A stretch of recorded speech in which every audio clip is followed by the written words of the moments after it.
Hi guys. So നമ്മൾ ഇന്നത്തെ വീഡിയോയിൽ നമ്മൾ വർക്ക് ചെയ്യാൻ പോകുന്ന പുതിയൊരു പ്രൊജക്റ്റിനെ കുറിച്ചിട്ടാണ്. പുതിയൊരു പ്രൊജക്റ്റ് നമ്മൾ ഡെവലപ്പ് ചെയ്ത് വർക്ക് ചെയ്യിക്കാനാണ് ഇന്നോട്ട് പോകുന്നത്. ഇന്നത്തെ വീഡിയോയിൽ സ്റ്റാർട്ട് ചെയ്യുന്നത്.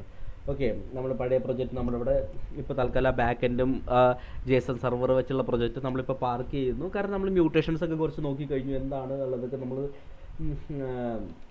മനസ്സിലാക്കി വെച്ചിട്ടുണ്ടായിരുന്നു. ഓക്കെ, പിന്നെ ഇനി നമ്മൾ വർക്ക് ചെയ്യുന്നത് ഗ്രാഫിക്കൽ ക്ലയൻ്റൊക്കെ വെച്ചിട്ടുള്ളത്. സോ നമുക്ക് പുതിയൊരു ആപ്ലിക്കേഷൻ ബിൽഡ് ചെയ്യാം. ഓക്കെ, സോ ഈ ഒരു ആപ്ലിക്കേഷൻ ബിൽഡ് ചെയ്യുന്ന പറഞ്ഞാൽ ഞാൻ നിങ്ങൾക്ക് ഫസ്റ്റ് ഓഫ് ഓൾ ഓവർവ്യൂ എനിക്ക് കാണിക്കുന്നുണ്ട് എന്താണ് നമ്മൾ വർക്ക് ഇതുവരെ ചെയ്തതെന്നുള്ളത്. സോ ഓവർവ്യൂ നമുക്ക് നോക്കിക്കഴിഞ്ഞാൽ മനസ്സിലാവും നമ്മൾ ഇപ്പോൾ വർക്ക് ചെയ്യുന്നത് ഇവിടെയാണ്. ലൈക്ക് നമുക്ക് ഫ്രണ്ട് എൻഡ് ബാക്ക് എൻഡ് ഉണ്ട്. നമ്മൾ ബാക്ക് എൻഡ് സെഷൻ ഇപ്പോൾ ഗ്രാഫിക്കൽ എന്ന് പറഞ്ഞ ലൈബ്രറി ബ്രൗസറിൽ നമ്മൾ യൂസ് ചെയ്തിട്ട് ആ ഒരു ബ്രൗസർ ടൂൾ നമ്മൾ യൂസ് ചെയ്തിട്ട് നമ്മൾ ബാക്ക് എൻഡിലേക്ക് പാസ് ചെയ്തു, നമുക്ക് ഡാറ്റ കിട്ടുന്നുണ്ട്, മോണിറ്റേഷൻ ചെയ്തു. സോ ഇത്രയും നാൾ നമ്മൾ വർക്ക് ചെയ്യുന്നത് സെക്ഷൻ 1-ലാണ്. ഓക്കെ, സോ സെക്ഷൻ 2-ലാണ് നമ്മൾ ഇനി കവർ ചെയ്യാൻ പോകുന്നത്. അത് ഫ്രണ്ട് എൻഡ് സൈഡാണ്. നമ്മൾ ഇത്രയും നാൾ സെക്ഷൻ ഓൾമോസ്റ്റ് ബാക്ക് എൻഡ് സൈഡാണ് വർക്ക് ചെയ്തിരുന്നത്. സ്കീമ ഫയലൊക്കെ വർക്ക് ചെയ്തിട്ട് സ്കീമ ഫയലിൽ നമ്മൾ ഡാറ്റ എഴുതി അങ്ങനെ വർക്ക് ചെയ്തിരുന്നത്. ഇപ്പോൾ നമ്മൾ വർക്ക് ചെയ്യാൻ പോകുന്നത് സെക്ഷൻ 2 ആണ്. ഓക്കെ, സോ സെക്ഷൻ 2 എന്ന് പറഞ്ഞാൽ ഫ്രണ്ട് എൻഡ് സൈഡിലാണ് നമ്മൾ വർക്ക് ചെയ്യാൻ പോകുന്നത്. 100% ഫ്രണ്ട് എൻഡ് സൈഡാണ്. സെക്ഷൻ 3-ൽ നമ്മൾ വെച്ചാൽ ഫ്രണ്ട് എൻഡ് ബാക്ക് എൻഡും കൂടി കൊളാബറേറ്റ് ചെയ്തിട്ട് ഫുൾ സ്റ്റാക്ക് പോലെ ആയിരിക്കും നമ്മൾ വർക്ക് ചെയ്യിക്കുന്നുണ്ടാവുക. അത് ലേറ്റർ ഓൺ ആണ് നമ്മൾ ഗോ ത്രൂ ചെയ്യുന്നുണ്ടാവുക. ഓക്കെ, സോ സെക്ഷൻ 2-ന് വേണ്ടിയിട്ട് നമുക്കൊരു പ്രൊജക്റ്റ് ഒന്ന് എടുക്കുന്നുണ്ട്. അപ്പം ഞാനൊരു സാമ്പിൾ പ്രൊജക്റ്റ് ഉണ്ടാക്കിയിട്ടുണ്ട് ഇവിടെ. ലൈക്ക് ഗിറ്റ് മെൻഡിസ് ടീച്ചിങ് എന്ന് പറഞ്ഞിട്ട് സെർച്ച് ചെയ്ത് കഴിഞ്ഞാൽ അതിൽ ലേൺ ഗ്രാഫാണ്. ഗ്രാഫിൻ്റെ സ്പെല്ലിംഗ് തെറ്റായതുകൊണ്ട് ആക്ച്വലി ഇങ്ങനെ കിടക്കുന്നത്. സോ നിങ്ങൾക്ക് ഇപ്പോൾ github.com/Mendis teaching എന്ന് പറഞ്ഞിട്ട് സെർച്ച് ചെയ്ത് കഴിഞ്ഞാൽ ഈ ഒരു പേജ് വരും. ഇതിൽ നിങ്ങൾക്ക് റെപ്പോസിറ്ററീസ് പോയി കഴിഞ്ഞാൽ ഇപ്പോൾ ഇതിൽ സെർച്ച് ചെയ്താൽ മതി ലേൺ ഗ്രാഫിൻ്റെ, അല്ലെങ്കിൽ ലേൺ എന്ന് പറഞ്ഞ് സെർച്ച് ചെയ്ത് കഴിഞ്ഞാൽ നിങ്ങൾക്ക് കിട്ടുന്ന ഈ ഒരു പ്രൊജക്റ്റ് ഇത് ഓപ്പൺ ചെയ്യാം.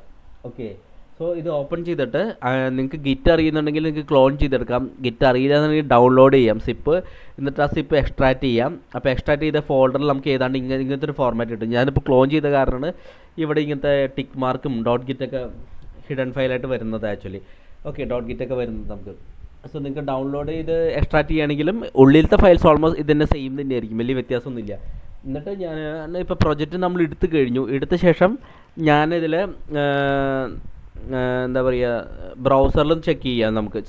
ഞാൻ VS കോഡിൽ, എൻ്റെ കോഡിനേറ്റർ VS കോഡാണ്. അവിടെ ഞാൻ ഇത് പ്രൊജക്റ്റ് ഓപ്പൺ ചെയ്ത് കഴിഞ്ഞപ്പോൾ നമുക്ക് കാണാൻ പറ്റും. നിങ്ങൾക്ക് ഓപ്പൺ ചെയ്യാൻ അറിയില്ല എന്നുണ്ടെങ്കിൽ ഓപ്പൺ ഫോൾഡർ എന്ന് പറഞ്ഞിട്ട് ആ പാത്ത് കൊടുത്താൽ മതി. ഇപ്പോൾ ഓപ്പൺ ഫോൾഡർ നമ്മൾ കൊടുത്തിട്ട് നമ്മൾ ഈ തൽക്കാലം ഇപ്പോൾ ഇത് കണ്ടോ, ഞാൻ ആ പാത്ത് കൊടുത്തു കഴിഞ്ഞാൽ നമുക്കത് ഓപ്പൺ ചെയ്ത് കിട്ടും കറസ്പോണ്ടിങ്ങിലി. അപ്പം ഞാൻ പാക്കേജ് നോക്കിയപ്പോൾ package.jsൽ കുറേ ഡിപ്പെൻഡൻസീസ് ഒക്കെ ഉണ്ട്. ഇതൊക്കെ ഇൻസ്റ്റാൾ ചെയ്യേണ്ടതുണ്ട്. അപ്പം ഞാൻ നമ്മുടെ പ്രൊജക്റ്റിൽ പോയിട്ട് ഞാനിവിടെ ടെർമിനൽ ഓപ്പൺ ചെയ്യണം. CD നമ്മൾ ഡൗൺലോഡ് ചെയ്ത അല്ലെങ്കിൽ ക്ലോൺ ചെയ്ത പ്രൊജക്റ്റ് പോയിട്ട് ഞാൻ എന്നിട്ട് npm ഇൻസ്റ്റാൾ കൊടുക്കണം. npm ഇൻസ്റ്റാൾ എന്ന് പറഞ്ഞിട്ട് കൊടുത്തു. ആ പാക്കേജസ് ഒക്കെ ഡൗൺലോഡ് ചെയ്യുക. കുറച്ച് ടൈം എടുക്കും ചിലപ്പോൾ പാക്കേജസ് ഒക്കെ ഡൗൺലോഡ് ചെയ്യാനായിട്ട്. നിങ്ങളൊരു ചെയ്ത് നോക്കുക. എന്തെങ്കിലും ഡൗട്ട് ഉണ്ടെങ്കിൽ ആസ് യൂഷ്വൽ കമൻസിൽ മെൻഷൻ ചെയ്യുക. പാത്തോ എന്തെങ്കിലും ഉണ്ടെങ്കിൽ ഞാൻ ഫിക്സ് ചെയ്ത് തരാം നിങ്ങൾക്ക്. ലൈക്ക് ഞാൻ ലിങ്ക് നിങ്ങൾക്ക് കിട്ടുന്നില്ല എന്നുണ്ടെങ്കിൽ കമൻസിൽ ഞാൻ പേസ്റ്റ് ചെയ്യാം, നിങ്ങൾ പറഞ്ഞാൽ മതി.